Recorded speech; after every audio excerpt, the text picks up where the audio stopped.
the at home environment, if you look like the kid as a tree, the parent is the soil.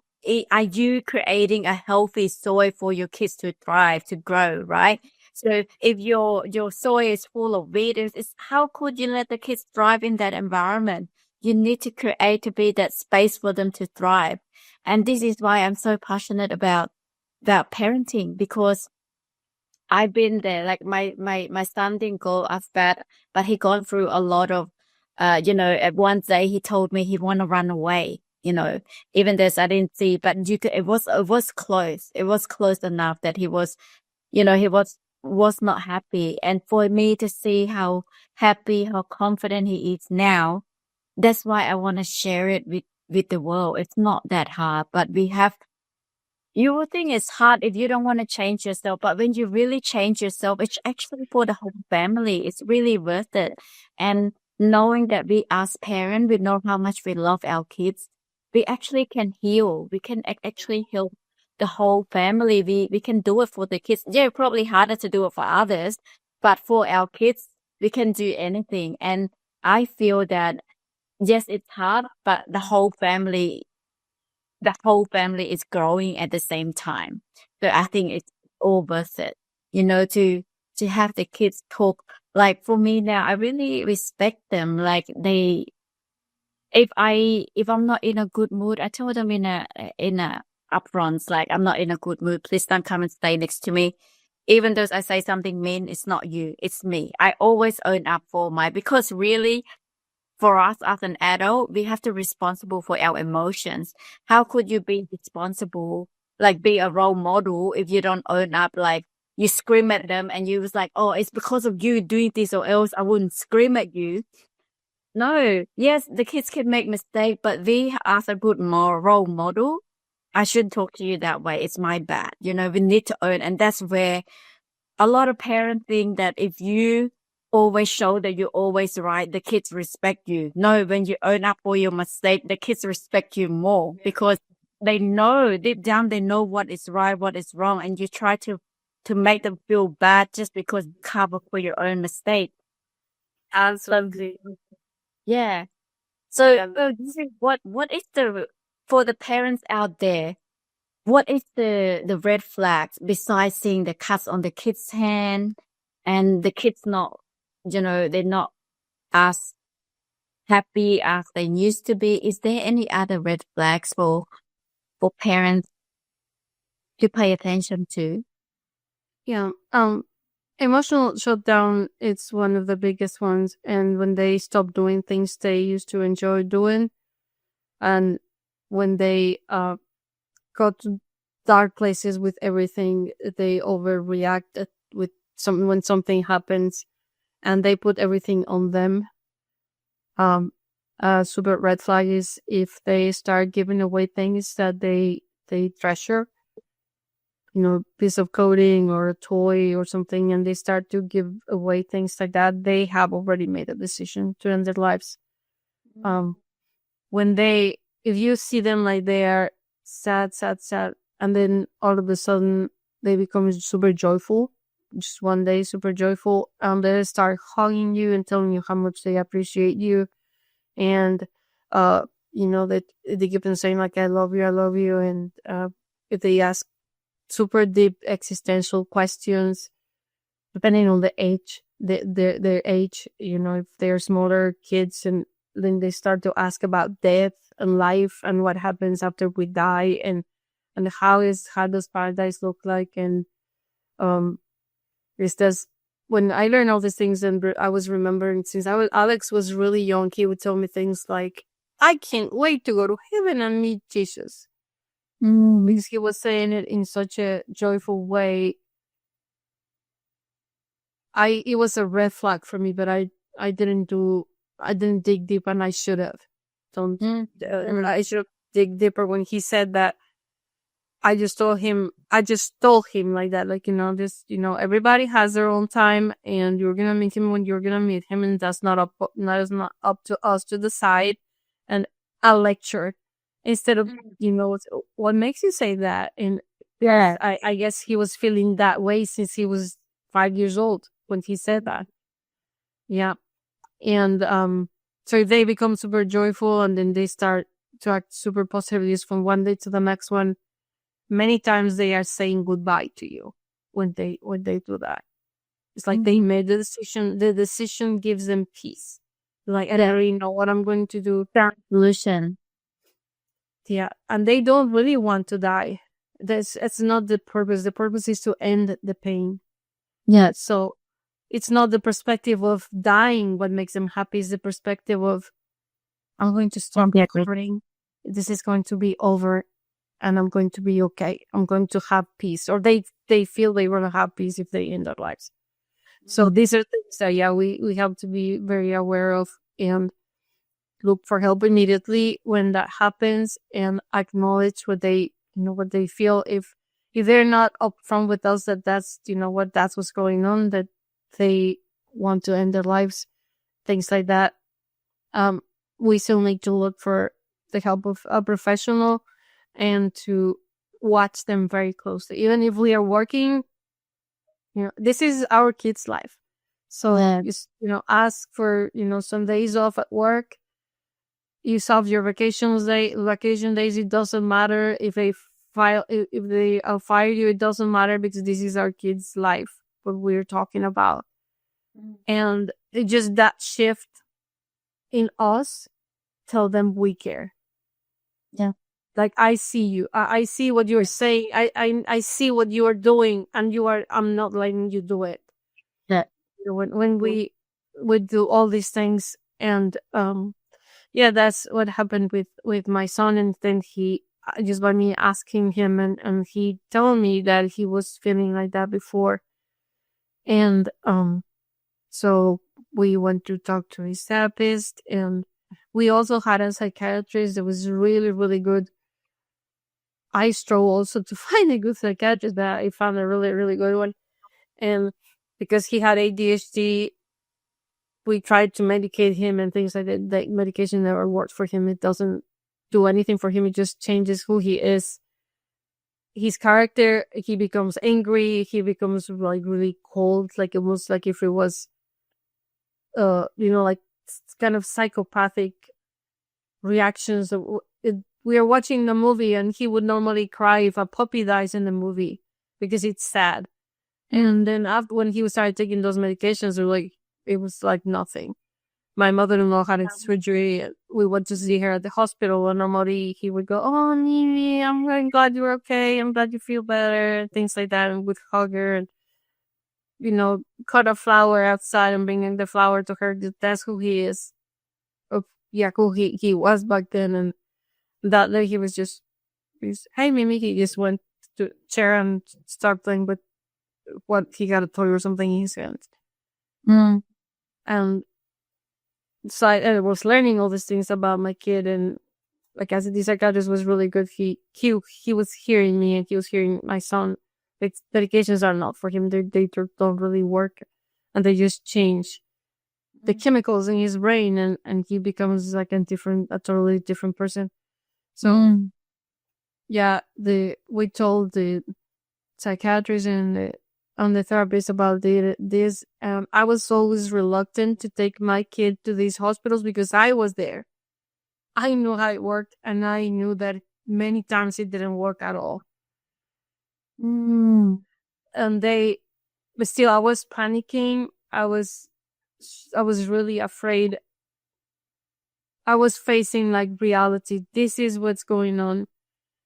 To me, it was really heavy because I also made it about myself. Am I such a bad mother that my son wants to die? Like, this little creature that I gave life now wants to end it? Like, what's wrong with me? Like, what did I do wrong? And it was guilt tripping big time. I was a mess, and I was not thinking straight. I was just also trauma. I was in trauma. I was in big trauma. I was, in fight or flight mode 100%. They were telling me, no, look, not all normal hospitals are the same. And this is with, this university, and they, they're very good, and da da da. And at this point, this is about keeping Alex alive while he gets treatment, and then we can deal with everything else. So I accepted, and we went to the emergency room. There were 6 kids in the emergency room with the same thing. Some of those kids were younger than my son, some of them were older. We had to stay in the emergency room for 2 days because there was no beds available. They were packed, like all these mental health facilities, because same thing whether my son was going through. There were so many other kids going through the same thing because of the pandemic. This was December of 2020 when this happened. And so, yeah, the pandemic was like for almost a whole year going on. And it was affecting so many kids in so many ways. So we were just there waiting. Then there was a bed available in these places that I knew they were not really good. So I was like, no, we're just going to wait for this other place. The one that the psychiatrist had told me about. So we waited for 2 days, and then they took him in. And what a process, Maria. It's like, as a mother, going through seeing your kids all this, like you are a strong woman. Like you have to put yourself together because, and you try to process all this at the same time, and you have to be strong for your kids. Yeah. What a journey. It was very, very hard. Then I went home and I was able to just kind of collect myself and just I prayed to God and was like, help me first, the serenity prayer, the one that the people in AA say. God grant me the serenity to accept the things that I cannot change, the courage to change the things that I can, and the wisdom to know the difference. That's beautiful. I really think so. It's such a short prayer, but it says so much.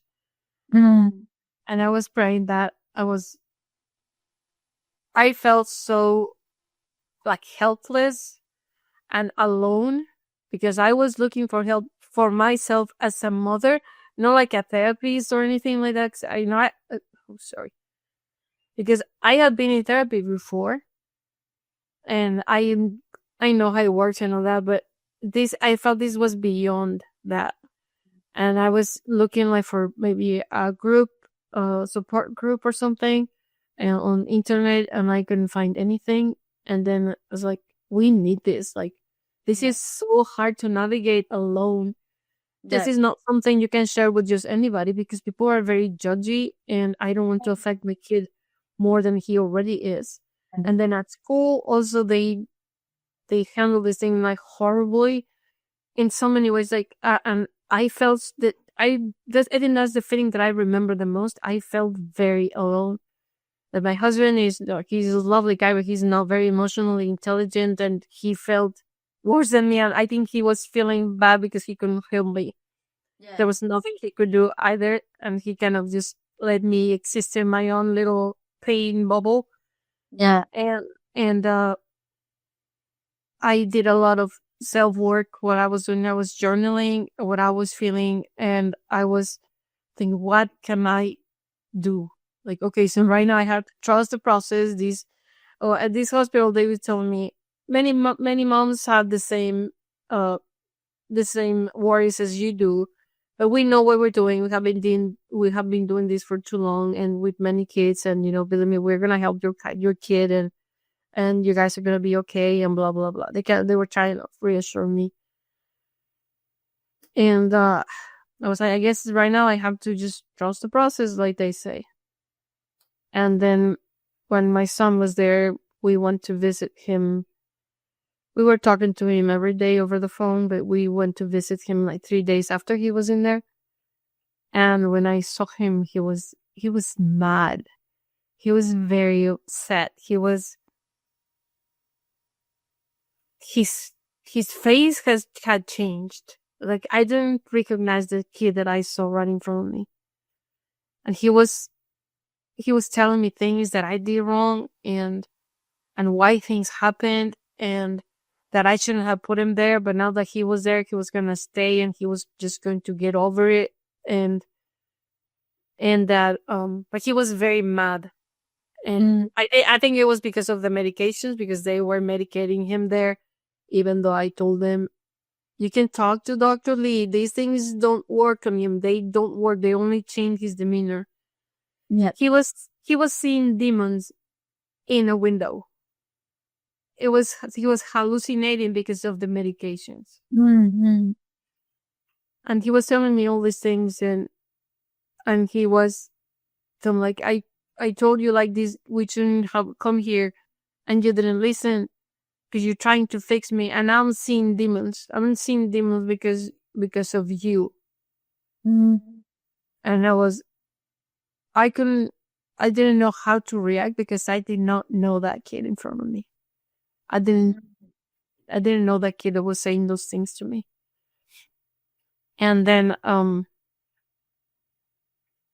I was trying like to get him to calm down and then not to say those mean things, and I was saying like, I don't think you really mean that, Alex. I don't know why you're talking to me like that. Just, we haven't seen each other in 3 days, and you come and you tell me all these things. Are you okay? Like, are they really helping you? Because you don't seem better. Because of course I'm not better. They're here. They're just steering everything inside of me. Like, for what? What's the purpose? Do you think that's gonna fix me? Because they make me talk about all these things. Do you think that's gonna fix me? How is that gonna help me? Mm.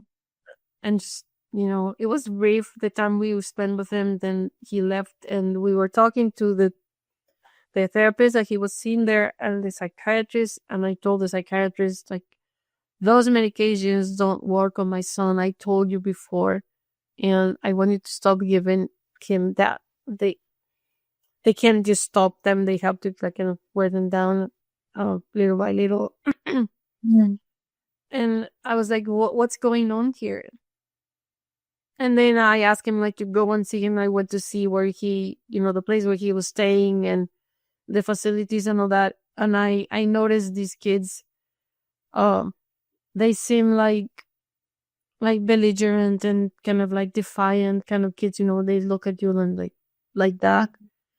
And I can see these type of kids were the ones that were bullying my son in school, like very severely, and they were there. And I asked him, like, so these kids interact with my son? Like, do they spend time together? And the guy that was there, part of the staff, he said, I know what you're thinking, but we don't allow them to do anything bad. Like, that's why we are here. If they start saying something or misbehaving or something, then we have to intervene. And if they don't behave, there's places where we can put these kids if they start bullying another kids. Mm. And I was like, it's not only about that, it's the energy. Have you seen how they act like they own the place?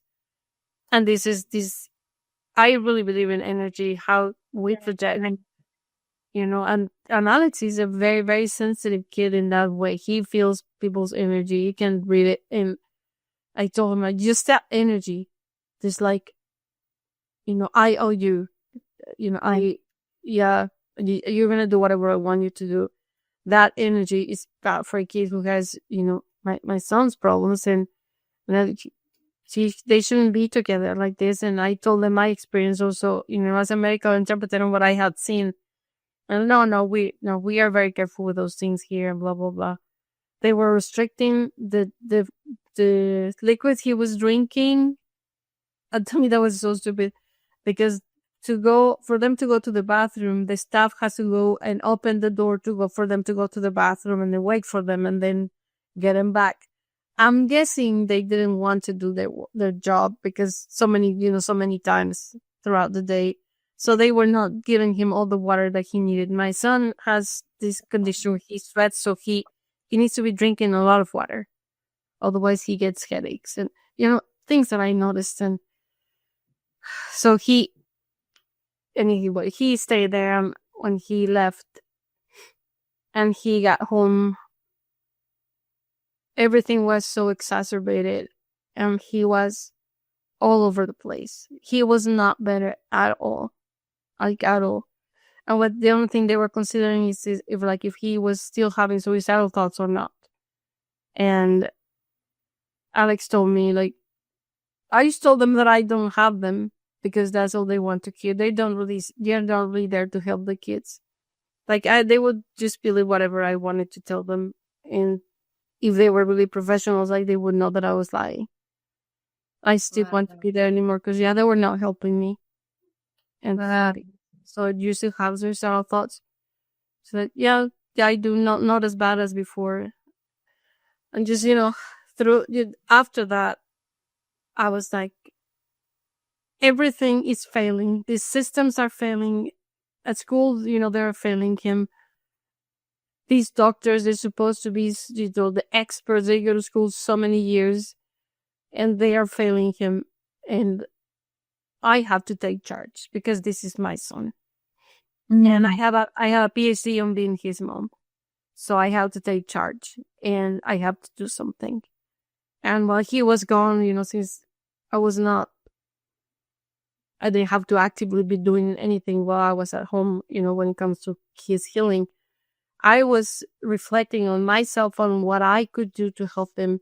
And I went to, where I guess that counts my anxiety to go out and learn. So I read the books. I listened to TED Talks and podcasts and YouTube videos and all that. And I have to do this job myself. I have to transform who I am as a mother to be able to create an environment where my son can heal.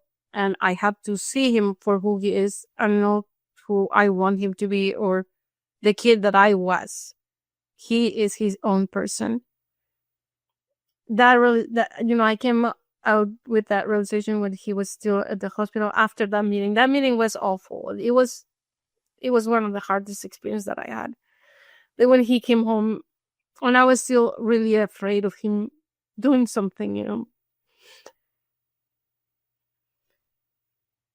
So did you take time off work, Maria? At that point, do you take time off work completely to spend time with him during that time, or you're still working? No. Actually, I had switched jobs in between the pandemic. I was crazy like that. I stopped working at the Department of Social Services and I started to work with the agency that was working with victims of domestic violence and sexual violence and human trafficking and all that.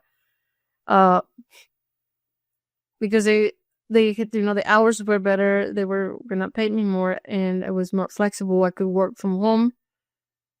Sometimes I had to go out and work, go to the court to go with the clients and things like that.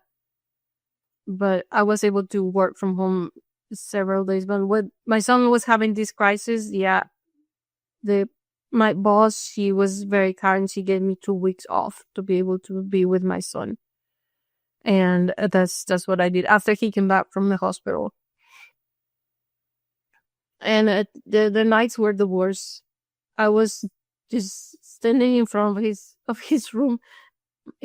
My room was here and his room was like just across the hall. And I was just standing there.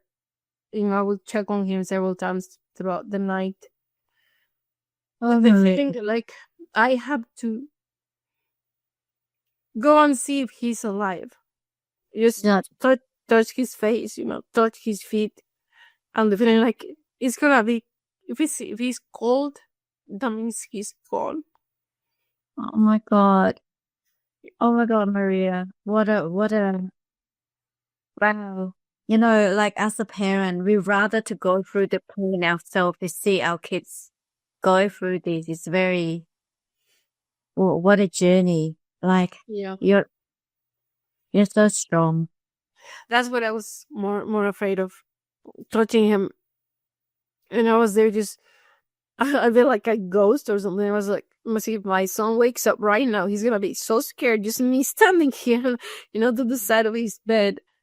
And that was my ritual. Just go and touch him, make sure he's still there. But that step, just to reach out and touch him, it was very hard because I didn't, I was afraid that he was going to be gone. Because, during this time that I was working with him, and we were talking a lot. That's something that I did good in this thing. With him, I would always spend time with him and talking. So he was open to talk with me. And then he opened up and he told me it was not just suicidal thoughts. He attempted suicide several times and I never knew about it. And the ways that he did it was like things you would never think. Like he would go and bury himself in the snow. In the snow. Yeah. Just like get numbed and go to sleep and never wake up. Yeah, no, things, the horrible things. So I was learning more and more and more, but I learned that if I still calm while he was saying these things, he would keep on talking. Yeah. And I could still cry like I'm crying right now, just not go crazy with the reaction, and just validate his feelings and thank him for sharing that with me. Telling him that it was never a burden and that it gave me peace when he told me these things. I had to reassure him, like, you are not hurting me by telling me, by sharing these things with me. Like, this is what I want you to do. And I'm okay with you. I told him, when you go silent, that's when I struggle. Yeah. So if you say you do it to protect me, like if you really want to protect me, just tell me everything. I am a big girl and I can handle it. I can handle everything except losing you. So anything you want to share, it doesn't matter what it is. If it's very scary, if it's you're not in trouble, you're never gonna be in trouble for telling me these things. And that's how he, was opening up until he kind of just let it all out. And then he started to and I stopped trying to fix him. I stopped trying to rescue him from things. And that's something that I did at the very beginning. I was trying to rescue him. I was like, I'm his mother. I'm gonna save him from these things. Because put him in the bubble.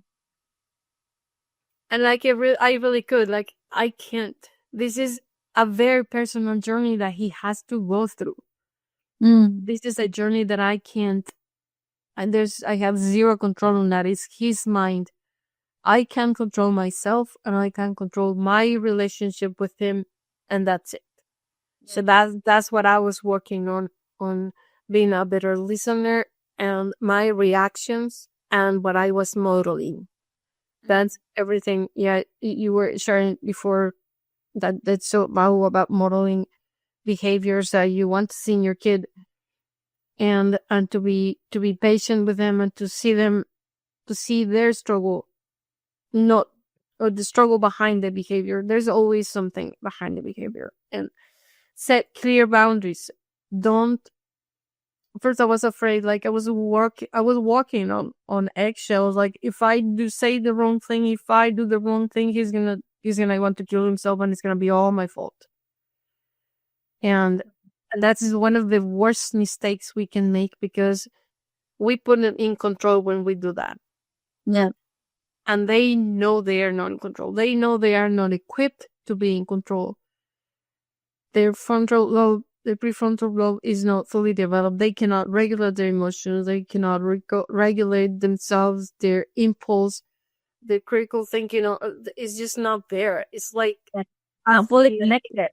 Yeah, their brain's not fully connected, so can't really logic with them. And it's like asking a toddler to run a marathon. Toddlers like to run, but their bones and their muscles are not, they're not fully developed, so they cannot do that.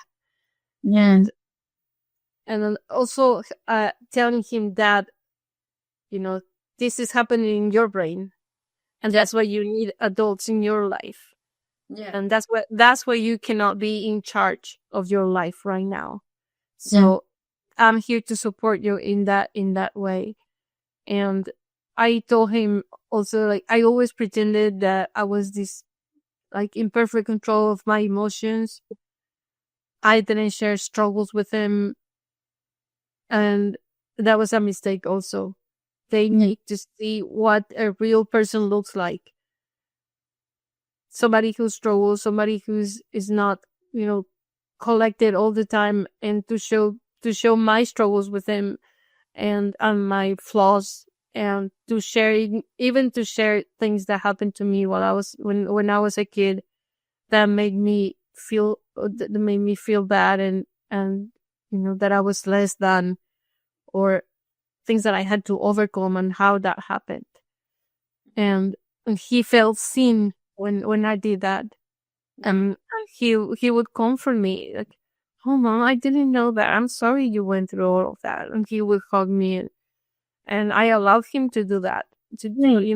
I'm also, struggling. I'm also a person who has gone through hard things, Yeah.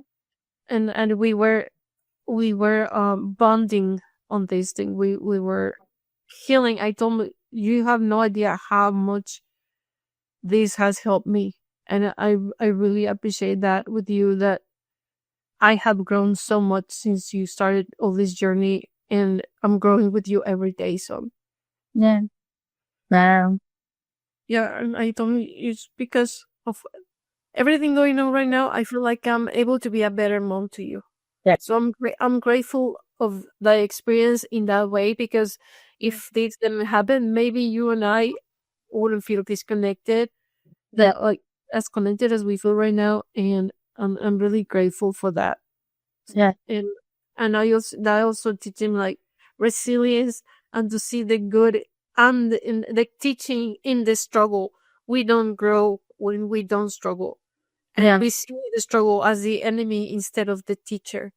And that's when he just he kind of saw it in his face when it hit him. He was like, "Hmm, that is true. That is true. When we have a hard time, that's when we learn things, and we realize that we can do hard things that we thought before that we weren't able to do." Yeah. He Exactly. just he said it for himself. He didn't say it for me, and Yeah. just I could see him. I could see that in his face, and he was like, "Hmm, yeah." And um, this was like a long journey. Healing doesn't happen in one day or in one week. It took months for us to be okay. And the thing is, there was some days they were very hard. There was some good days. The thing is, just persist and never give up, and know that it's gonna be hard, and know that it's gonna take time, because we want immediate results. That's why many people they just take this pill because they think that's the fast thing, and then they don't have to do anything else. That's just covering the symptom and not the root of the problem. Yeah. And if we don't work on the root of the problem, then the problem is never solved. Just like cutting grass, keep coming back. Yeah, Yeah. exactly. Yeah. That It's like the say. It's like I said, connect to your kids, make them appreciate, make them feel important, and make them feel safe. It is a long process, and I know it's a very hard work for us parents. I do not say it's easy, but rather you let the kids doing the job. The kids not capable of doing the job. That's why as parent, we have to do a lot of job. So being parent, I totally understand. It's not easy. It's very hard work, but this is where everyone grow together. And trust me, it does get a lot easier. It was hard at the beginning, but when they get into that space, it's so easy, for them it doesn't take that long anymore for them to adjust. Yeah. Yeah, so staying calm and don't overreact, don't overcorrect is crucial here, and to be persistent. And it doesn't matter what they do. And all feelings are accepted, but also set boundaries and give them consequences, even when they are in crisis. Yeah. And that shows them you are not in charge because you cannot. And that, it's people think that it's going to affect them in a negative way. And it's the total opposite because they feel like more emotionaires. And Yeah. I'm not alone in this. And my mom is showing me like I'm not alone in this. So I can struggle and she's gonna stay. She's not gonna go anywhere. Yeah. And that has a lot of value with them. And he told me that several times. So thank you for staying even when I'm this ugly. When he was misbehaving and I was like, see, it's okay to be angry, but you cannot be cruel. So whenever you feel, we can talk about this later, but that's a boundary that I set. You cannot be cruel with me. You cannot tell me all the things. You cannot be disrespectful. And in this way, like the way that I'm saying it right now, it's not, oh, baby, please don't be like that. You hurt my feelings when you do that because I'm your mom. And, but kids don't talk like that to their moms. That's not right. Or the total opposite, like, who do you think you are? Why are you talking to me like that? I'm your mother. I gave you life. I can take life away from you if I wanted to. It's me, mom, say that to the kids. It's just calm, collected leader telling them what to do. Period. Yeah. And this is I'm in charge. A leader doesn't have to tell anybody they are the leader. Yeah. It's like monkeys. Last night I was watching a documentary about chimpanzees and how they know who the leader is because of their attitude. And, they act like they're in charge, and then somebody challenges them, then they go and they fight it. But it's the leader acts like they're the leader and everybody follows, period. Same with some African dogs, and there's the matriarch, and she was always thinking about what's best for the pack. So everybody would do whatever the leader said, not question. And that's what we have to become with our kids. Is we are humans, and part of being a good leader is to listen and to think about the other, is to serve. We are here like to serve our kids in the best way, thinking of them, not of us. What makes us look good, many parents think like, you're embarrassing me. What are the neighbors going to think? What's my in-laws going to think? They're going to think that I'm the worst mother if this comes out to the light. So don't ever repeat that you have suicidal thoughts. Don't ever say that to anybody, because if people know that, they're going to think that I'm a horrible mom. Yeah. They hide it like that. Yeah. Kids don't feel It's all about you. It's not about the kids anymore. It's all about you. And the kids know that. The kids, they really sense that. And this is why I tell my kids, I love everything about you. Even when you are naughty, everything, even when you don't get the award, I love everything about you. So that way they don't have to prove to get my love. They don't have to earn to get my love. You don't have to do anything. And I told them, like, you owe me nothing. Just because you're coming out of my belly, you owe me nothing. Your only job is to be true to yourself and make yourself proud. That's all you need to do. Like, sometimes I know to make decision to, like, my son, he still have some care about me, like, my daughter is not a people pleaser, but my son still have a little bit because I have more work to have to do with him. But I said, look, I'm so grateful that you care about my feeling. You didn't want to do this, but you do for me, but please don't do that anymore. I am adult. I can make myself happy. You just have to do what is right for you. So I told them, like, they are preparing to get into an adult. They need to test out. I want you to make the most mistake as much as possible before you go out to the world, because when you make mistake, you still have my support. I'm still here. He was trying to pass his selective. He was study late. I could have helped him, but I just sit there with him. What can I do for you to help you going through this hard time? And I was just sitting until like late night with him for a few nights, just having that he going through a hardship and there's always someone there with him. And I don't have to do anything, and just having someone going through the hard time with him. We would think that parents have to be fixing for the kids, but they feel more empowered when they find the solution themselves. Sometimes we just need to be there with them. Like, without have to say anything, do anything. Just be our presence is good enough that, hey, I'm not alone. And yeah, but all of these things, if you don't do enough inner work on yourself, it's hard to not getting triggered because you're going to turn the attention, everything's about you instead of everything is about your kids.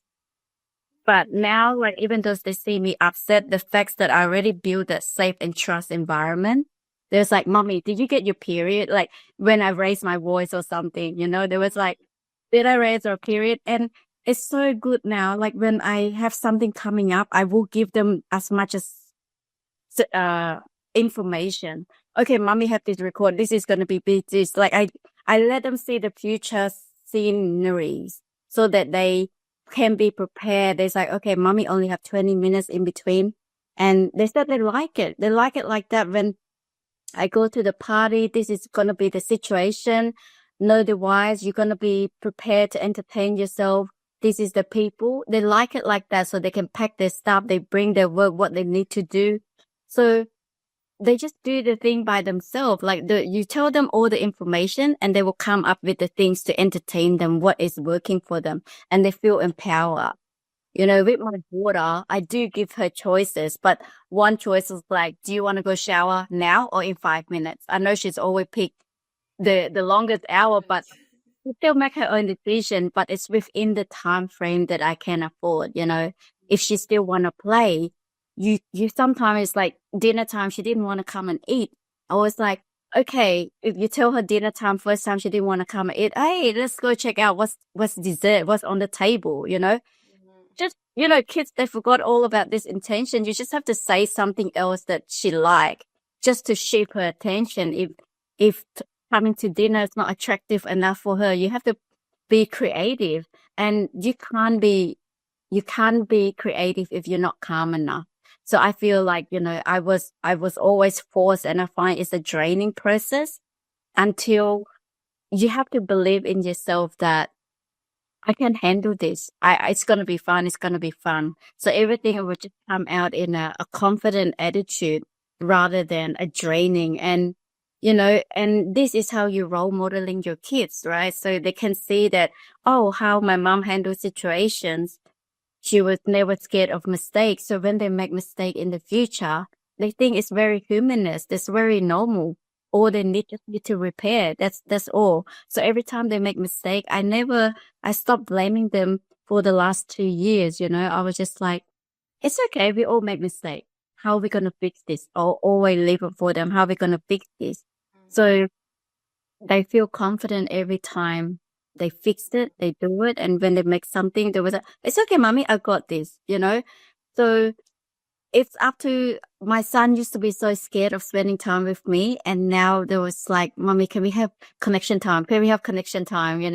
It's like, yeah, he said like, Mommy, you're very good at changing people's emotions. It's like Daddy's good at fixing the toilet.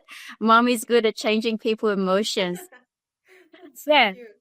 Yeah, because I always make them feel like it's never their fault. It's never their problem. It's just you are a good person, but sometimes we choose bad behavior to respond. That's because you're a lack of skills. And Mommy still make mistakes. We just need to learn new skill. That's all. There's nothing wrong with you. We all make mistakes, and if we find this is not a healthy way, then we just have to learn a new skill. So it's all about focus on learning. And yeah, so I find like, oh my God, when I got this, it's so easy to deal with the kids. Like reframing, it's so easy when they were scared of something. My daughters always cry when she's sick because they don't feel good and they feel scared at the same time. I was like, I know, Mommy used to be sick as well. It doesn't feel good. And then when she come, like, oh yeah, like someone's going through the same feeling. She's fine. I go, Abby, is this the first time you've been sick? She's like, no. And what happened after you've been sick last time? Oh, I get better the next day. But the fact that she got her own answer and now she know that I done it before. I actually survived. Now it stopped her from crying completely, So it's like I'm so grateful with all this coaching and technique that I learned. And I was like you, because I feel like this is the last chance. I watch a lot of TED Talk, read a lot of book. I read a lot of book too before, but I thought it was I thought I can do it, but it's like, oh, when you didn't do the inner work on yourself, it's Yeah. it's not working. So, Yeah. but Maria, your journey going through all this, when you're sharing the story, I can picture it's like what you're seeing your son in front of me, and I feel like as a mother, this like a knife stabbing our chest. It's you would rather hurt yourself than letting your kids going through that. Yeah. So for you to see this and yeah, manage to get up, I have to save my son, and that is so beautiful. So what would be your tips to help people um communication, especially with your situation like this? He can be hurting himself anytime. It's not like me. I feel like I have time. I can be like taking my time, but your one have to be every word that you say. It can trigger him every moment. Yeah. Well, he had clinical depression and he doesn't have it anymore. But things can trigger that and he can come back. And he has come back a couple of times since that happened. And the beauty of this is not that you are going to be able to prevent these things from happening, is to know what to do. And it has become like a beautiful dance between, him and me. When he feels, he starts to feel the things that he felt when he was going into clinical depression. Like, one of the kids that he met in this place, he kind of took this kid under his arm because he was younger and he was more fragile than him, and that helped him a lot to go through that thing. And he connected with this kid, but he was really struggling. And last year, he learned that kid took his life. He died. They were like talking all the time because also we moved states. We used to live in another state. We moved, and that's he met this kid in another state, but he would check on him sometimes. Send text messages and share motivational things and messages on TikTok and things like that. And he said that he was feeling like something, and he was checking on him, sending text messages, and he was not replying. And then he called and nobody answered, and then he called him a couple of times after that, and then his dad replied.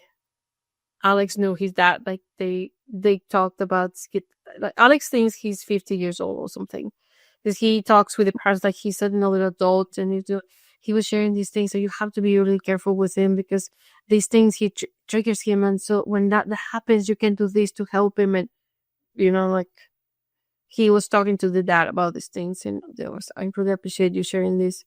And with the kid, there is not like he was betraying his trust, and he told him, I need to tell this to your dad to keep you safe. And yeah. And this kid, like I said, he was very shy. He was really in his shell. And then the dad knew Alex said they had talked over the phone before too. So he answered the phone and he told him that, he had taken his own life. And that took him like spiraling.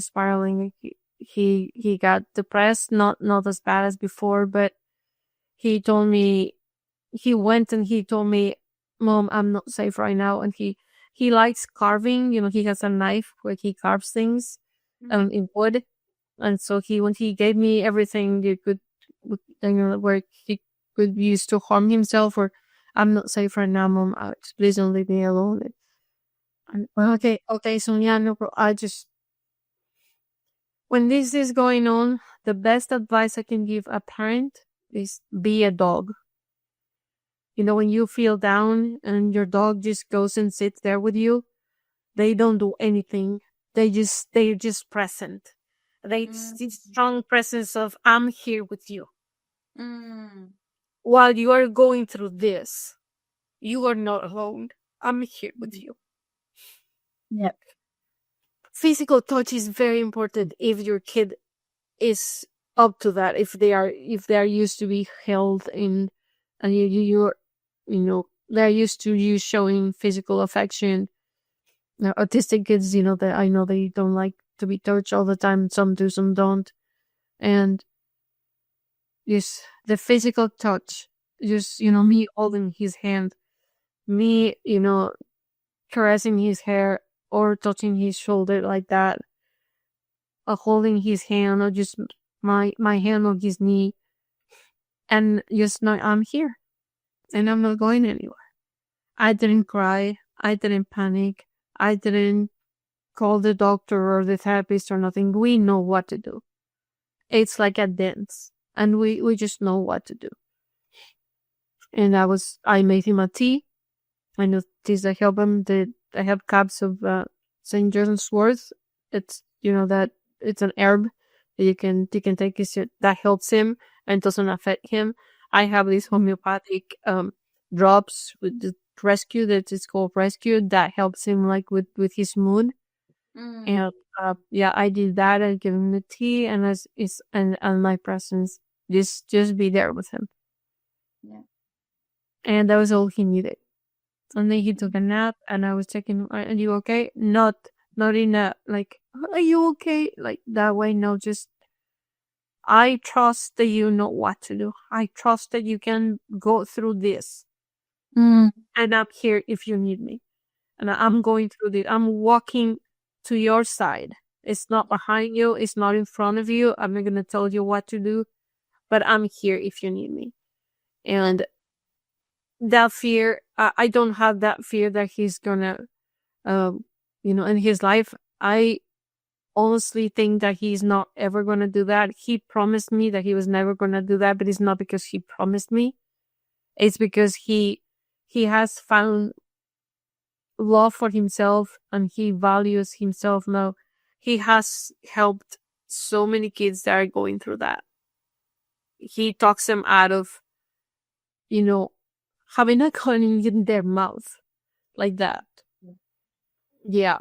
Or just, cutting themselves, and he goes and he talks to them, and he knows how to be there for them just with his presence. And you have gone through this many times. He tells them, so you have gone through this many times. And I know it's very hard and very tiring. It's very tiring to feel like, when is this pain going to go away? Yeah. And I'm sorry you're feeling this. These things just validate their feelings. I'm so sorry you're going through this. I'm sorry this is happening. And then, appreciate them sharing. So, that was the last time that he went through something like that. But he, there's days when things happen that trigger something in him, and he's not well, and he lets me know, and then I know what to do. So I don't live with that fear anymore. Yeah. And that's so powerful. Like, that's such a relief. And like I said, it's not because I know for sure that it's never going to happen, because I really don't know. Yeah, we know what they could do. No, but I do know that I did everything in my power to help them get out of that. I know that I did everything that I could do. Everything else is not in my control. So I just work on what I can control, and just showing vulnerability. Just another thing that he was doing a lot was he was lying a lot. He was kind of masking things and trying to cover up for things. And the first, when I learned that, I was calling him a liar, and I was telling him that was that an honorable person wouldn't lie, that a whole man would not lie. Stop doing that.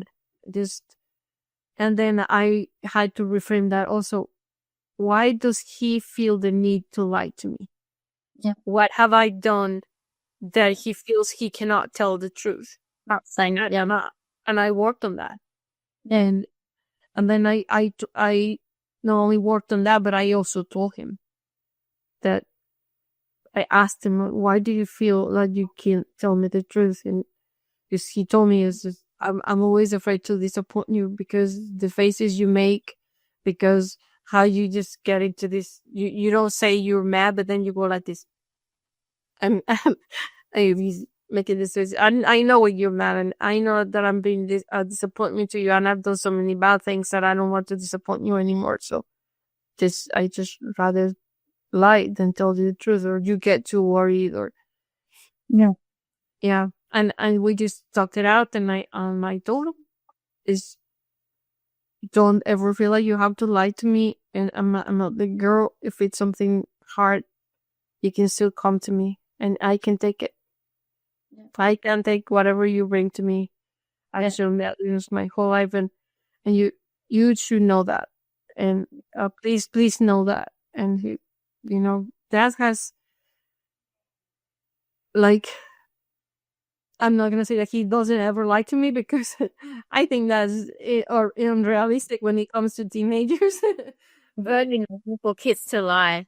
So the thing is how we respond to it, right? See, even my kids, sometimes she feels so, it's just like, Mommy, I need to tell you, I have confession. I want to tell you something, but you promise me you don't get upset. So now every time they tell me the truth, I actually have to say thank you to them, and thank you for trusting me. Thank you for telling me the truth, and just ask what you learned from it. So you have to make them feel safe enough for them to come back again. I know as much as we don't want it, but in reality, I told her, Mommy used to lie to my parents as well. So just to make her, every kid's lie, but we know it's unhealthy. Do you want to continue to be lying, or you tell me the truth? Because I'm okay with that. When you feel them, and thank you for trusting me and, tell me the truth. I actually, I actually praise her for telling the truth. I know as much as us parents don't want to hear it, but this is the way to turn it around, and this is why I said parenting is not easy. You need a big work on yourself to be calm when they coming with all this, because they're going to have so much flaws. So you just have to, but that's how we learn. That's how we learn from our childhood as well. We make a lot of mistake and a lot of lying. And I also noticed that was something that I was modeling when I was pretending to be perfect. Yeah. And to not to fail, or not to, in so many ways I was showing him, like, you have to be perfect. These things, you have to do this thing perfectly. Even in my obsession and with cleaning, on keeping things in order, and it's like you have to be perfect. And Yeah. it's like flaws are not allowed. That's Yeah. a message that he was receiving. So I was modeling that, and now, like, I allow myself. That's also a relief for me. I allow myself to be upset. I just communicate what I feel when I feel it, and if I need space, I say that I need space. Before, I thought that I couldn't do that. Like, I have to be there for my son 24/7, and sometimes I cannot be my best self with him. And if that's the case, then I let him know. Like, I'm not myself right now. I'm not being my best self right now because of this thing. And can this wait, or can we talk later, or something? Sometimes he just goes, yeah. Or do you want me to bring you a tea or something? Yeah. I mean, he just became 18 years old, and he's going through all the mindset of being an adult. And I mean, he's great. He's doing great. Like I said, he's helping other kids. He's using this thing, and he was always encouraging me to share this story. And he tells me, like, you're such a good mom, and I want other kids to experience that in their families, and to know that they can heal. They don't even need to do all these, go to the hospitals and all that, because they don't have their best interest at heart like moms do. But you changed so much with me, and you helped me so much with this, and I really appreciate you. And just having that validation from him, it means a lot. I don't take it like I'm done growing, because I'm not. No, that this is a journey, and now I have to, like, right now I'm learning how to support him from where he is right now. He's 18 years old. He's So he's still not an adult in the, he doesn't have the mindset of an adult. That's just a chronological number. That doesn't mean that, the day he became 18, it's like magic happened there. The brain is where it needs to be. Body, the mental is still child, still there. But even like adults, you will see them as in an adult body, but their emotional mature level is still a child. So it's the best way to look at everyone as a little child. So you will know how to deal with them better if you treat them like an adult. But they still trigger. A lot of adults still trigger a lot. So yeah. Yeah, that's true. That's true. So it's a journey, and I'm just relearning all the things with him and seeing him also with different eyes. And moms, especially moms, that when we raise our kids, like many years I raised him on my own, it's hard to let go to the kid. It hurts, like physically hurts to know like one day he's just gonna go and he's gonna, live his own life away from me. And there's also a really gratifying feeling of, if he goes and if he's happy and successful or content and successful, that means that, successful in whatever success means to him, that means that I did my job. And holding him back during him as a child, even though he's not, a 10-year-old, like as they grow, we have to give them chores according to their age. Like a 1-year-old can bring you a clean diaper and wipes for you to change the diaper. They can take their dirty diaper to the trash can. A 2-year-old can perfectly, pick up their toys or wash their toys if they need to be washed. If you're potty training them, make them, wash their underwear with pee, and they grow, and we give them responsibilities accordingly. So they start, they feel first they feel that this is my community and I belong here and I have to do things for my community, for myself. As they grow, there's so many moms who still, they do their kids' laundry at 18 years old, or 17, or even 13 years old, that they can perfectly do their laundry. You teach them how to do it. You can supervise them that they don't mix the blacks with the whites, because it's a whole mess, and it costs money to the parents, and you teach them. Yeah, perfectionist. Mm-hmm. But you just teach them how to do it, and then, they have to do it. And get them chores in the house. And it's not about you helping me. It's about me teaching you how to survive out there, because you need to learn these things. And you are safe if you learn them at home, because I'm gonna be patient with you, and I'm gonna be teaching you and correcting you and all that. If you go to the world and you don't know these skills, somebody's not gonna be as nice as we are at home. Yeah, I teach my kids the same thing. Like, I remember Michelle Obama said, and it's like, it stuck with me. Like, how do you expect your kids to be a leader out there when they can't be a leader at home? So you need to allow them to do it at home. That's mean that just like you're training your staff, you have to be allowing them to make mistakes. There's no on earth that they can learn things without making mistakes. So we need to allow that to happen. And yes, I know it's hard, but you got to look at the big picture. This is for the purpose of learning. I used to be like you, like, want to be perfect. Like, let's do this way. Just pull the bed, have to be perfect. And then I was like, no, I'm actually stopping my kids from learning, and then when you do that, it's just in a way that you've told them you're not good enough. But it was good enough for his age. It's just not good enough for your age, but it was good enough for his age already. And how he's going to be good enough if you don't let him to do 100 times or 50 times? Just the first time you already, like, So all these little things, we didn't see it as a parent. We were focusing on the action that we're saying or to do, but all these little thing is creating the feeling at the same time. They get the message from you, that, hey, this is what my mom think of me. This is what my mom want to tell me. So in a way, I think it's come down to, you have to make your kids feel important. You have to make your kids feel important. When they feel good, when they feel important, they will want to do more tasks. This is why some parents, they say, my kid is so lazy. Sometimes it's not lazy. They just lost motivation. They didn't feel about themselves good enough. That's why they didn't, like when you don't feel good enough, you don't want to do anything. So when you make them feel good enough, that means talk to them in a way that empower them instead of fixing them.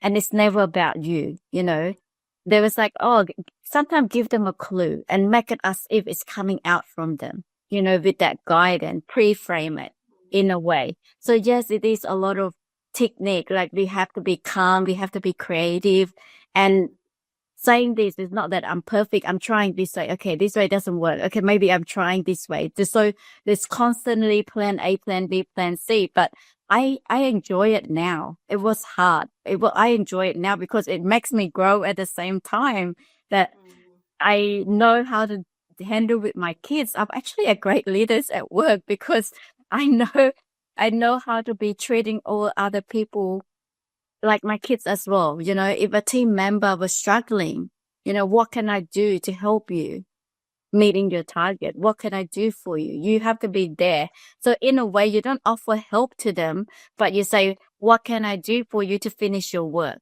Sometimes like my kids, they just want me to give them a big hug or sit next to them. That's just their mental support, but not doing the job for them. Mm-hmm. Yeah. So that's empowerment, and that's building self-confidence with little things every day and showing that they are useful and they are contributing to the good of the household, take care of the resources of the house, and you are showing appreciation for that. Keep the lights off and don't waste water and don't waste food, and just get the portion that you're gonna eat. Don't put a lot of food in your plate and then you're wasting. There's some tiny little things that firstly shows like we care, and we are mentoring in little things every day without being overwhelming or without being a lecture. That's something also that it's very useful if there's a mentoring time, especially when they grow up, first to ask for permission to share our thoughts. Yeah. Yeah, I always do that too. Ask them, is that okay? You would think they're your kids, but when you start to talk to them with respect, they will talk to you back like an adult as well. Is that okay if you do this for me? It's just because you are your child. It doesn't mean you have to talk to them in a way without respect. And I find that it's so effective, like you mentioned. And also, I just wanna ask you regarding to your son. Have you ever tell your ex-partner about his situation? I was just feeling sometime maybe if the father would just go there and show how much he loved him or he's always important, it will give him that this missing part that he feels not important enough. That's why his father never want to know and want to interact, because I know every kids love their parents. And then when the father come back and say, own up, I didn't know how to face you. It was own up for his fault. It's not because you're not important. I always think about you, or I never, I never dared to talk to you because I didn't know. But I was just thinking maybe something like that will give him a big importance that I was loved by my dad. Not just mom, but also by my dad. Have you ever like get to tell your ex-partner or that? Yeah. I wish it was that way, but when he came back from the hospital and he was still bad, he was still not doing well. He was still feeling bad. I encouraged him to talk to him because he was still, that was that ache that he had. He was still hurting because of that. And I asked for his phone number and they talked, and it was horrible. Wow. He started to blame it on me. He said that because I moved to the United States, that he was not able to be in his life. And all the time when we were in Mexico until he was 6 years old, he never looked for him. He never called him. Like he called him like the first years of his life, like once in a while, like say once, 2 times every year or something like that, and then he just stopped. He was still a toddler. And so he was blaming that on me, and he said that Alex told him that he felt that he didn't love him, and that he said, it doesn't matter if my mom and you are not together, you guys ended up your relationship, but why did you end your relationship with me? Like it's separate. This is not the way things are supposed to be. Wow. Yeah, he blamed things on me, and he said that if he was already in therapy, and if he had been in therapy for so long, that why couldn't he just let it go? He's like, why are you even asking me all these things? Like, why can't you just let it go? You said you have been in therapy and all that, right? So why can't you just let it go? Like, this is the past. Just focus on the future, and we can, we can talk and all that. But if you just keep on asking me why, I already told you it's not my fault. It's just your mom took you away, and that's why I couldn't be there for you. And he's like, why didn't you look for me when I was still in Mexico? I said, oh, yeah, I went to look for you once, and your grandparents said that you were not, that they didn't know where you were. Just as a total lie. Like, that's just not true. Because my parents are not like that, and that never happened. And he always had my phone number. Like, if you really wanted to be with him, you would, like, that's why I said, like, something doesn't make sense. It's not true. He had my phone number. If you wanted to go see him, the right path to do that would be, hey, I want to go see my son, and where can we meet or whatever. And then I would tell him you can meet, whatever. It's not just, I'm just going to show up and you have to be there. It just doesn't work that way. Mm-hmm. And so, yeah, he said that. And then he told him, like, you should just get over it. You have been to therapy already. I just don't know what else to tell you. If I hadn't been in your life before, I can be in your life now. If you wanted to, we can talk on the phone and all that. But just get over it. Yeah. It just hurt him more, and he had another crisis after that. And like, he has had his phone number all this time. See, they talked like 2 or 3 times when that happened. All these conversations didn't just happen in one time. Sometimes Alex said, like, I need to hang up right now. I can keep on talking about this. And Alex was really looking for answers. Maybe he was too obsessed with the answer. And sometimes people just can't give. What was he gonna say? Well, because he was never gonna say, because I'm awful father, and I was not even thinking about what I was doing to you with my behavior. He was never going to admit that out loud, because who he is. And I think that will heal. I think Alex probably just want to hear is just that you are always important to me. That's what every kids want to hear from their parents, right? I love you. And an apology. Yeah, like you're right. I did that, and I'm really sorry, but I can be in your life from now on. Would you like me to do that? I want to do that.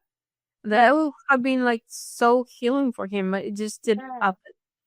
Yeah, and I kind of pushed him a little bit to talk to him, because I felt it was important, and I really thought the outcome was going to be a different one. Yeah, and I was just, if you just remember, if you want, you can talk to him, you can tell him all these things that you are telling me, because I have no answers for you. Because he wanted me to tell him, and I can tell him, I can tell you, because I'm not him, and I cannot tell you what I think, but that's not relevant here. What's relevant is what really happened. And so he has had his phone number ever since, and he's never called him, like, since that last time they talked. Yeah. And it was just his 18th birthday. You would say it's a very important milestone, and he never called him.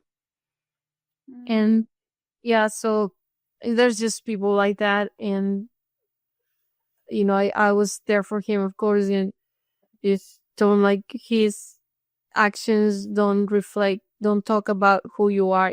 They talk about who he is. Yeah. And sometimes you just have to accept, people that need a lot of growth to do, growth to do it.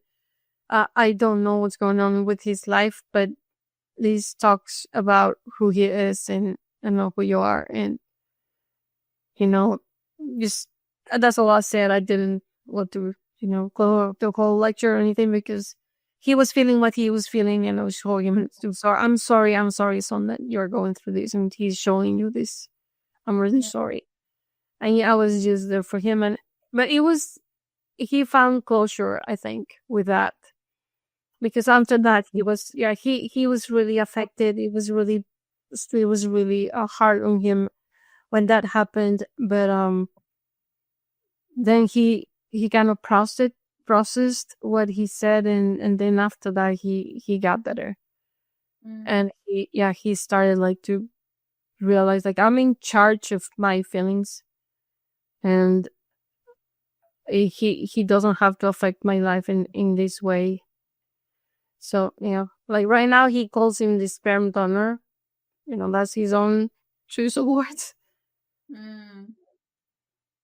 Yeah. Because he hasn't been his life in any way. Yeah. Oh, Alex. The reason I said that because with my son situations, I know he was feeling that mommy didn't love him enough, right? So when I apologized that I love you, it was my trauma that I didn't think that my action hurt you so much. It's never your fault. It's nothing. It was just I attacked all the. It's never really his fault. I know he was trying to his best to make me happy, but I was coming from someone that carry a lot of trauma. So I was always needing more. I was coming from a place of needing. I want my husband to give me this, my sons to give me this. So I'm not coming from a place of wholeness and want to give love to others, which I didn't know. I was unconscious back then. So, and then when I was aware, the relationship, you can see it just like a peel. When he know that all this time, it's not because he's not worthless or anything. It's just because mommy's not doing her work. It's just a big shift. You can see it was just our relationship changed so fast from someone that he was so scared to open up. And this is also remind me of my clients. She said she couldn't forgive her dad because she was always live with her mom, single mom, and her dad, it was always not in her life. And then when I get her to see like how her dad's growing up, because he's always living with the parents look after him like in the bubble. So he never show up for anyone. He couldn't even show up for himself. How could he show up for your mom and show up for you? And she managed to get a closure, like she forgive him. Not because of he doesn't love her, but because he was struggling in himself, in his life himself, So yeah, so sometimes kids with parents, they have this tight connection that they were craving for their love, and sometimes they just need a good closure to saying that, I am actually important enough or good enough, especially coming from the parents. It can change everything because, yeah, so that's why I keep telling the parents out there, the choice of word you're saying to your kids is so powerful. If others saying to your kids, like harsh word saying to your kids might be just 10%, but parent, if you say harsh word to your kids, that's like 50, 60%. It's a lot more hurt than what other people say. So you have to be careful with the word you're saying to your kids. I really enjoy this. I know we could go on. I will have to have you back on the show. We need to talk about more human trafficking and other questions that I haven't get to ask you.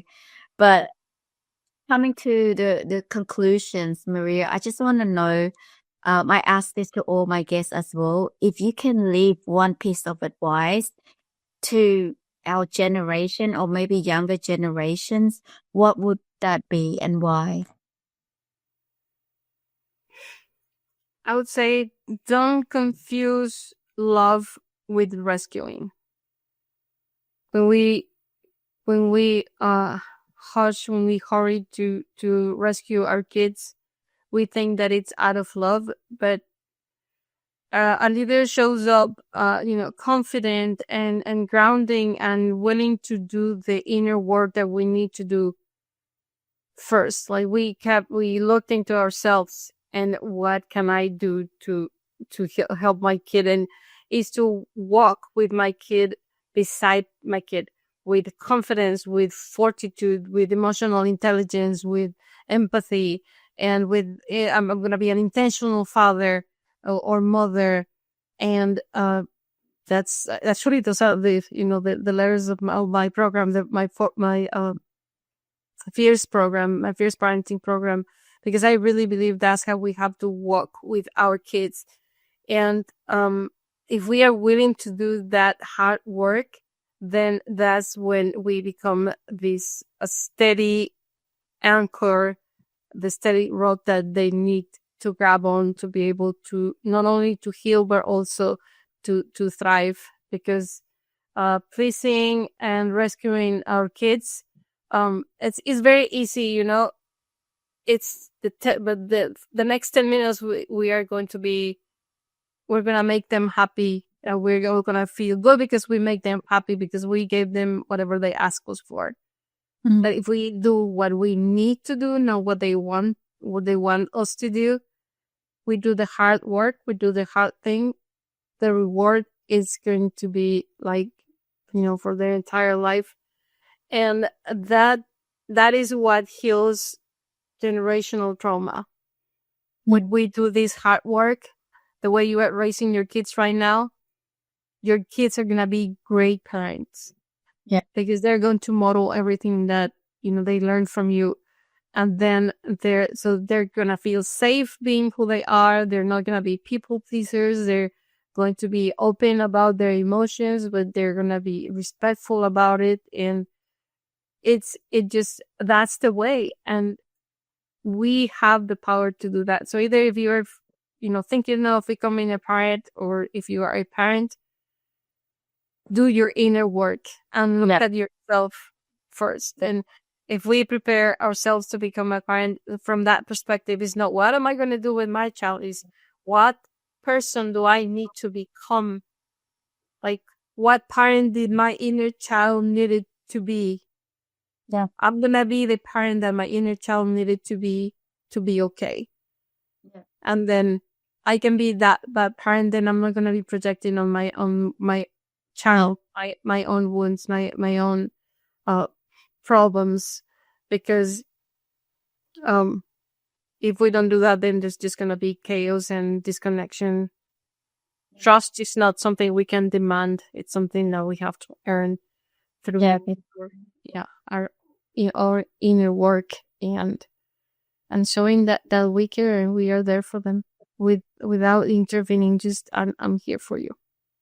Yeah, like a mama bear. This is this movement, that mama bear movement, is create these parents that transcend parenting, and to show that we care for them. Because it's another of the phrases that I use is indifference kills, because it does. It's not what happened, it's what we do with what happens that makes the difference.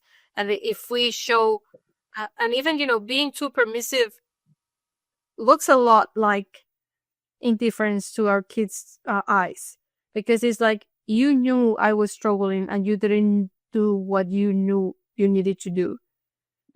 So it's like you didn't care. And that's what indifference is, like not caring. Like, I'm seeing it, but I'm just not doing anything.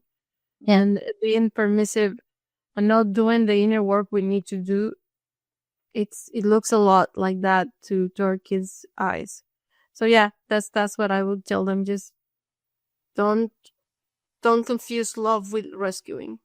Yeah, definitely. Yeah. But I feel like a lot of us are very confusing with the definition of love, because of some song, some movie. They think I say some song cut me open. I'm still running to you again and again, like bleeding love, that they confused with the wound attachment. There was the trauma and they were confused that was love because you were being abandoned and you were clingy to this type of attachment disorder and you were confused that was love. And the same when you thought you want to do that because you're growing up something, you want to be, you know, when you heal yourself, when you see them cry, you will still find it's fine. You would know that it was normal. I used to be can't handle it when I see my kids cry. I judge myself that I'm a bad mother. The kids shouldn't be crying. But think about it. When you heal, which kid doesn't cry? It's very normal for them cry. And then it's just when you go to them in a calm attitude that, okay, this is great. Let's work out together, and if you go in with the energy and then they're going to judge this emotion is bad. I shouldn't feel this way because look at my mom reaction when I have these emotions. You should, every kids when they have these emotions, you just be allow it's very normal and you just teach them, okay, how to deal when you feel hurt, how to deal when you feel sad, you know. So it's just because of sometimes it's our response make the kids judging the emotions and then they would stop trying to avoid at all costs to not feel a certain emotions because they've been judging those emotions as bad. But really emotion is just information to tell about your body and what you need to act to respond. So yeah, I really have a good time, Maria, and I would definitely have you back. I feel like I, I didn't go through my question that I want to ask you. Yeah, we're gonna be talking for hours. As this, what you were saying right now, again, something else came to my mind that I think is important to share to your audience. When our kids struggle with their emotions, they want something and we don't want to give it, either if they are toddlers or if they are teenagers. And we go through the whole thing. We go through the whole drama. They throw a tantrum, or they hit, they kick, they throw themselves to the ground.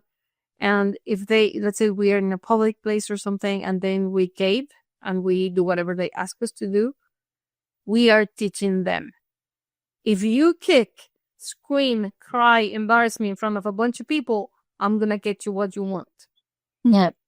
The drama at home is, they yell, I hate you, and you don't love me, you don't care about you, and blah, blah, blah. And then they go through all of that, and then we get tired, and we feel like we're going nowhere. So, okay, I don't care, just do whatever you want. You always do whatever you want, so just leave me alone, just go. Yeah. We are encouraging that in our kids, and then we wonder, why is it that my son is so dramatic? My daughter is such a diva and so dramatic all the time. She has to do all these dramas. Yeah. Because we taught him to do that.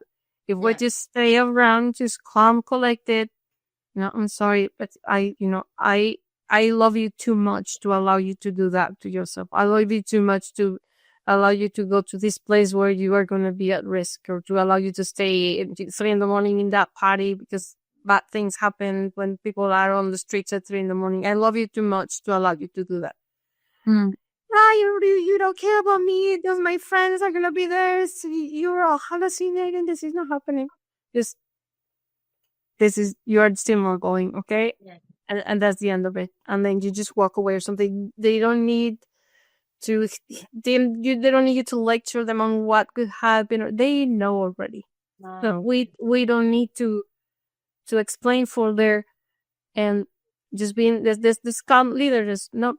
I love you too much to do that for you, and make it about them, not about us. It's just, yeah. You bring a good point. This is when the boundary come in place, and I noticed back in my parent generation, the parents have so much power, but I've seen some parent now, they just let the kid, they do the opposite side, but really we need to do the middle path, like not too strict, not too soft. So for me, if like kids doesn't want to do, or I just validate their feeling. I can see you're very upset. I can see, look at your body. You don't like this. And I'm going to tell you this. I know you're not going to be happy about it, but we have to go home now. You have to stick to your boundary. It doesn't mean you validate their emotion and you let them do whatever they do. I think the only important part is just make sure you validate their emotion. I can see you're upset. I'm going to say this. I know you're going to be hurt. You're not going to like this, but sorry, we have to go home at this time. If you have to hold him and bring him home, but acknowledge their feeling. I'm seeing you upset. I know you don't like this, but mommy have to do this. And the best tip is that I notice when I go somewhere, I tell them the time. This is what we need to do. If you don't want to come home, this is the situation. Kids really like things they know beforehand. So it's easy for them, even though they don't want to come home, but hey, we already agreed about this, you know? So they will be more of want to come back home easier. But if they don't, that's where the boundary come in place. You just have to do it, but just acknowledge their feeling. What I'm doing, I know you're going to be upset with mommy for a day or two.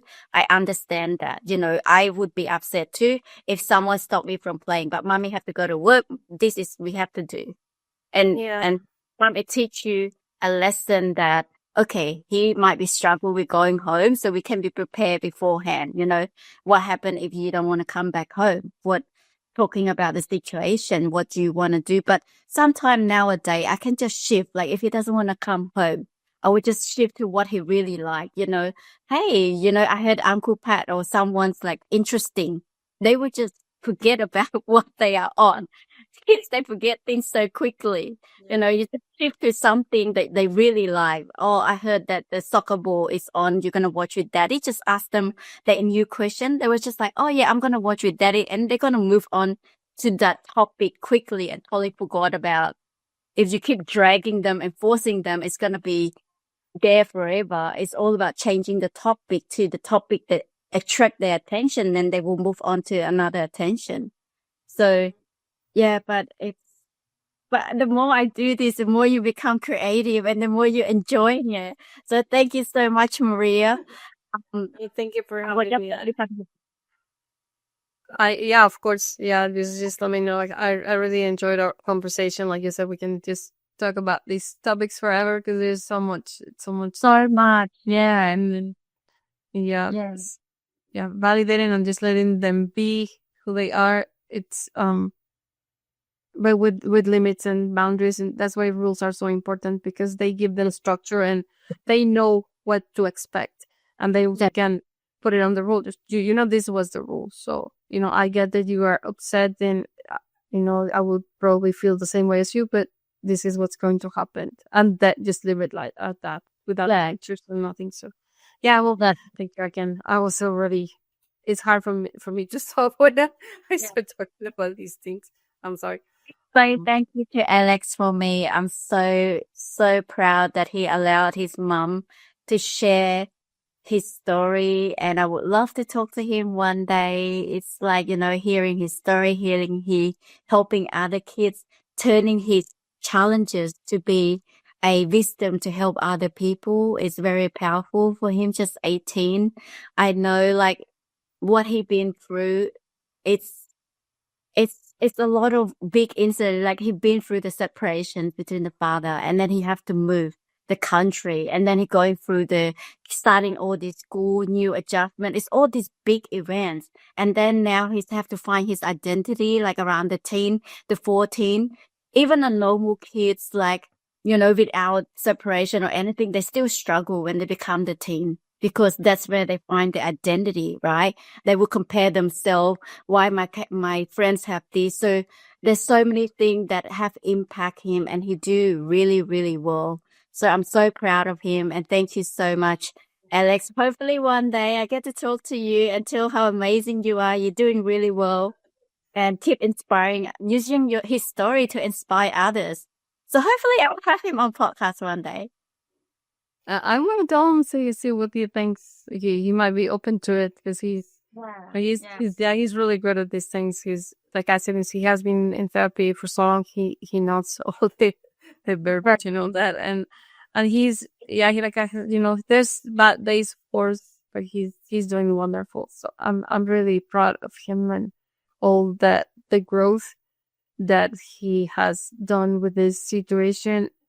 Instead of making it like a tragedy, he's making it something positive, and allowing me also to share his story and to put it out in the world, because he even says that there's a lot of kids who need their moms to understand why we do what we do. So yeah. Definitely. Yeah. Let's turn pain to power. I share my cancer journey to inspire other people the same with you. And I'm sure he can do the same as well. And it's the mental health it's they predict that in the next 5 years, there's gonna be mental health pandemic because of the way the lifestyle nowadays and the way things move so quickly. Our kids is not equipped for all this change, so it's impact them. So yeah, thank you so much, Maria. We'd love to talk to you again soon. Of course, thank you for having me. And your audience, if they have questions or whatever, if they want to ask me questions through you or whatever, just let me know. And I will share your details on our screen when we do the editing, so they will definitely can reach out to you getting for some advice. And I'm sure that a lot of parents gonna learn so much from this episode. Because I know some parents they don't talk, but I know it hit a lot of family nowadays with all this mental health, especially when kids going through teenagers. you know so this will help a lot of parents. Thank you so much. it takes a village to raise our children, so the more help we get, the better. So yeah. Definitely. Yeah. Thank you for having this podcast and helping so many families. Thank you.